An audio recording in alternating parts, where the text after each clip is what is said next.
Hello, welcome to a very quick tour of the beta version of ESBO Light made for Svenska Solskyddsförbundet. This is a program for looking at heat balance and energy in a room, how it's affected by a lot of things, among them solar protection devices. If you want to read a little bit more about where this program fits in, there's a text called what is ESBO Light on the portal that you just saw. And ESBO Light, the program that we're going to talk about today, is the first step on the ladder of the based building performance simulation tools. The top steps here are made for people that work with this every day, whereas the lower levels are intended for people that are less frequent users of building performance simulation. Okay, so let's start the program. You start by selecting the language. I've already done that. And then you can start by either saving an old project or you can start a new simple room. You get into something called the simple room wizard. This is a one window input for looking at what happens in a room with a single window. And you can look at either a summer cooling case, so how much heat and cooling do I need to have in the summer in order to maintain a cooling set point that you give down here, or you can look at a winter case to see how much heat I need to apply in order to maintain a heating set point that is given down here, or you can look at the summer case but without local cooling, so there's no cooling in the room. Looking at how hot it gets if you don't install any cooling in the room, but note then that the supply air temperature is still cooled a little bit in that situation, so there could be some mechanical cooling in the system. Anyway, the most interesting part for solar shading is on this side, where you select first of all you select the envelope of the building. It can be not always that important for looking at the cooling load, but it could be sometimes. This is a program that will model the dynamic effects. This is a beta version, so there's nothing loaded here. I will have to load some example from the database. And so this was a medium envelope that I loaded. We also, of course, need to specify the location. Where is in the world should we be getting our climate data from? And you can do that by pressing this button and then download from the internet, unless you have already done this before. And if I go to Sweden, where I sit in Sweden, you can see that there's a lot of climate data locations for all over the world here. Here is Sweden, and I'm in Stockholm right now, so I will select Stockholm, Arlanda, and then I need to accept a few times here in order to download this file and get it into my system. So let's look at the things that should be of most concern to you guys, which is shading devices. You start by selecting what sort of shading device you have, whether it's an free-hanging external device or whether it's a device that is in the plane of the window, what we call an integrated device. So let's start by an exterior screen. And as you can see here in the 3D view what sort of device you've selected, and then you have to select a material for this device. And you do that by, if it's already been loaded, you can just select it on this list, but it hasn't been loaded yet, so I will instead open the shading assembly. This is not just the material, but here you specify the gaps between the window panes and the actual shading layer. So this is the gap. These are ventilation gaps on the sides and top and bottom of the material screen layer, and the actual screen material selected in this dialog box here. And there has been a couple of ones loaded here already. There will hopefully be a lot more in the database over time here. Right now there's just quite a small number here. I'll select this one, for example. Okay, so that specifies the shading. I also need to specify the glazing. There will be some loaded glazings here. For example, this one. You can also, if you press this link here, you can define your own glazing assembly, and before we get a lot of ready-made glazing combinations into the database, you may have to do this yourself. And here you build the pane assembly, pane and gap, one pane at a time. So I could, for example, add a cavity layer there, and then add another pane layer. And for this pane, I need to select some pane. These are the ones that have already been loaded, and these are the ones that I have in the database. And there's actually quite a lot of pane information already in the database. The Windows 7 database is already in the database. You may note this little red edge on the pane symbol. This signifies that there is an active layer there. It could be either a low emissivity layer or a solar protection layer. Okay, so I'll actually not save this. When I save it, I have to name it. This new system, I will cancel and back out of this. So that's the very basics for defining some glazings and some shading. And then at this stage, you can already very quickly compute the performance of just the glazing and the shading. With just the glazing itself is here with the G value and so on, and the shading, with the shading we get these numbers instead. And so that's a quick way of looking at just the shading glazing combination, but the tool does much more than that. And I should just point out already here that if you select, this is computed according to the ISO 15099 standard. And if you instead select some sort of free hanging device, then this is disabled, because they are not, this standard does not deal with such free hanging devices. Okay. And then the other very quick thing you can do is to look at how much cooling power will the room require. And then of course you need to define things like the number of occupants in the room, how much lighting they're using, how much other loads such as computers and so on they're using, how long they're in the room for, what sort of mechanical airflow you have into the room. Here you select the unit for the mechanical airflow, and this unit will also select the unit for subsequent steps in the program. So if you want cubic meters per hour, you should select that here.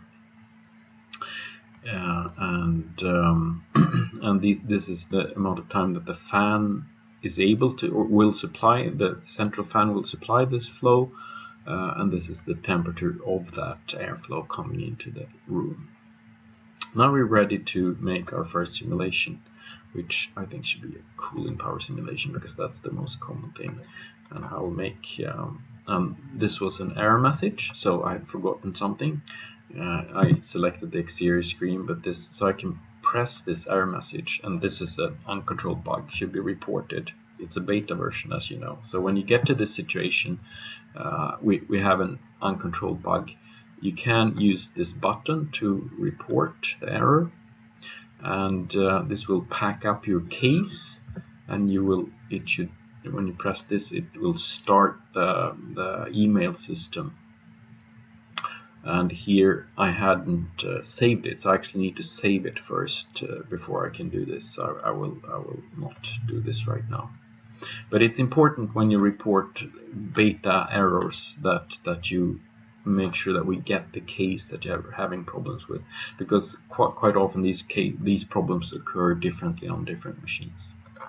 So anyway, I know what the problem was here. I didn't select the shading that I had, so I will do that, and then I'll right click on the messages to get rid of those, and then I will start the simulation. And you will see this simulation now does actually many simulations, because the software will automatically run a hot day of every month of the year to find which one is the worst one. So each one of these is a simulation of approximately a couple of days for every day of the year, of every month of the year, and then it will find the worst one and present this in the report. So for the cooling design case, as we can see, it turned out here in Sweden, as you know, we're in the northern hemisphere, so it normally you would expect that the cooling design would peak during the summer, but it didn't. In fact, in this case, it peaked actually in January, and this is because that's when the solar altitude is so low, so it shines in with a sharp angle, or unfortunate angle through the window, which means that January will actually be the case where the most cooling power is needed for this room, which turns out to be 192, about 200 watts of cooling power is required, about 20 watts per square meter of the room. This is the combined total cooling power, not just from a room unit, but it's what was removed by air and room units.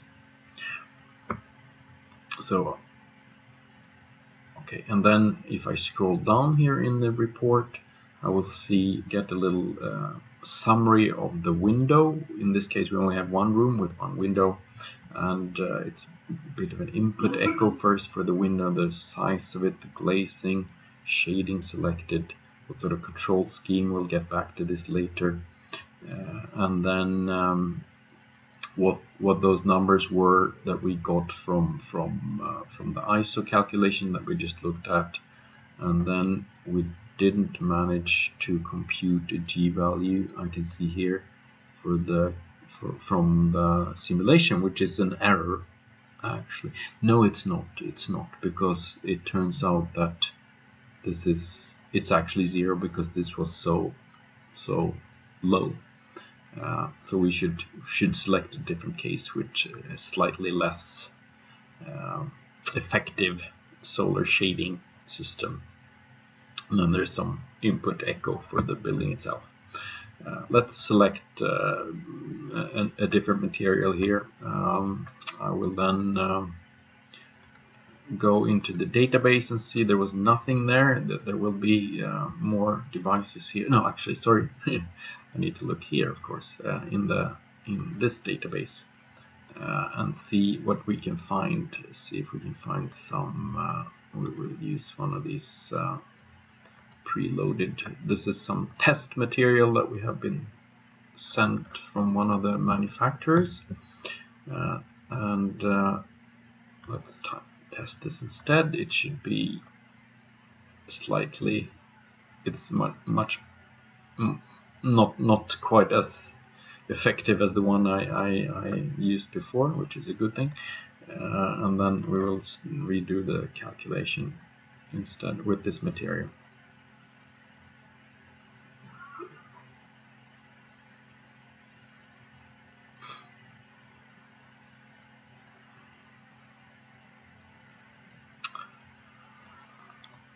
So, okay, so now another month peaked. It was, in this case, not January, but in November, as it happened. Also an sort of unexpected month for this. We are using actually about the same amount of cooling as we were before, and the G for system is still very, very small, but at least it's not 0. So that was a little bit of the first simple room input. As you can see, you can do a lot already here. This is the light free version we're looking at here, but the free version has another level of complexity, and when I leave the simple level I cannot go back to it. Here you have some more options. From the window point of view, you can also add more windows, so it's not limited to just one. You drag them in from the palette on the left side here into the 3D view, and as you drag a window in, the wall itself will also become an external wall. So you can see the external walls are a little bit brownish here. In order to work with this window now, you have to double click on it, and this will open a separate window, and here you do the same thing we did before. You select whatever shading type of device you want to be using, and there's some generic material here. I will use that. Everything has a generic material, here you give the on the link here, maybe I was too quick. This link here, you give the measurements of the drop arm device, and you can also, in this animation here that you have on the side, you will see what consequences a change here. If I give that an unrealistic measure and press OK, you will see that this might not have been such a good idea. There's fortunately an undo button. Let's see if this works. And no, well, I think it did, but it didn't update the 3D view, so that should be reported as a bug. Let's see, let's check there. If I press OK, that's when it should have been updated. Now this is a problem, so that's another bug I found that I will send to support. As you can see, this is a beta and there will be bugs in it, and we need your help to find them. Anyway, so here you can do more things. You can have more windows and have more complex configurations of the windows, as I've already indicated. You can also do a lot with the various ventilation options, heating and cooling options. And I'm not going to go into all of this now because it'll take a little bit too long. And you also have options for looking at the various systems in the building, such as heat pumps and storage tanks and things like that. That may not always be so important for the solar shading manufacturer, but they're certainly interesting for the HVAC consultants that will also be using this tool to see whether solar shading or an HVAC solution is the best way of getting a good end result in the building. I will look then at the third tab here as well, which is the simulation tab. So here you have to change tabs in order to simulate the system, and you, instead of here, you specify what sort of study you want to do. Heating design, as you can expect, is looking at how much heating will be needed for this room, and it's a similar report as the one we already saw, except that the main result is how much heating power do you need to add. You need to add about 40 watts here per square meter to heat this room in a cold situation, and you can see what the outdoor temperature is in that cold situation, also downloaded from the location that we looked at.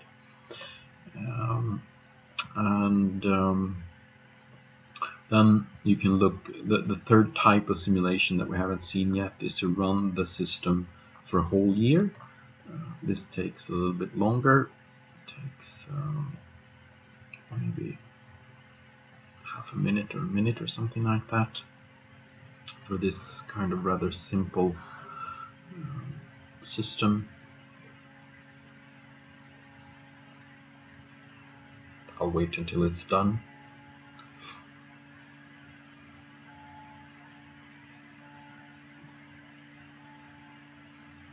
Okay, now we're done, and we will see the report now, which contains some news section. It contains both the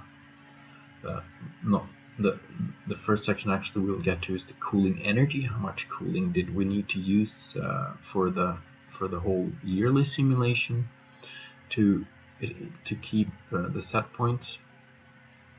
And as you can see, it needed 136 kilowatt hours, not a whole lot. It's about a bottle of wine's worth of energy, and you can see also how this was divided up on the different months. You do for the heating energy, you do the same. It needed a little bit more heat, quite a lot actually, and this is the monthly division of the heat needed. This is temperatures over the year when somebody's there. And this is how hot it got in the summer. Not very, as you can see. The cooling system did a good job, and then you get the same Windows performance summary that we had before, but now you have two parts. You have the window facing east, which was the one with the drop arm awning that wasn't, where the 3D wasn't updated correctly, but as you can see, the model itself was okay. And then we repeat the stuff that we saw before for that, and then we do the same. This is the annual, how the G value will vary over the years, weekly averages, and the same for the other window, which is the south facing window. You can see the compass here. Okay, that was it. I think we'll leave it at that. That was a brief overview. Thank you very much. Hello again. This is just a brief reflection after having watched the movie, and we saw that the cooling design case for the first experiment that we did on the simple room wizard, it peaked in November as we discussed, and I thought this looked a little bit odd, especially since the air temperature in the room is nowhere near the set point for the cooling, which was 25.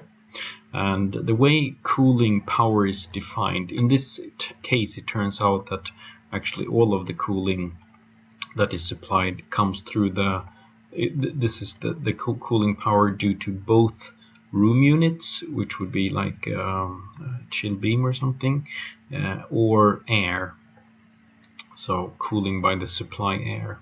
So this is the sum of those two effects.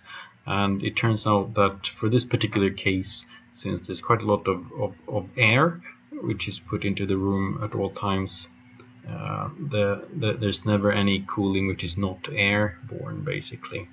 And the temperature in November here is actually near the heating set point, and the cooling that is supplied is about the same actually each month of the year. I've checked since, and it turns out that there's just small variations in air moisture that create this peak in November. So it's not a very important peak. If you have a case with bigger windows, not as good solar protection and so on, you will get more clear peaks that actually mean that there's some mechanical cooling going on. Thank you.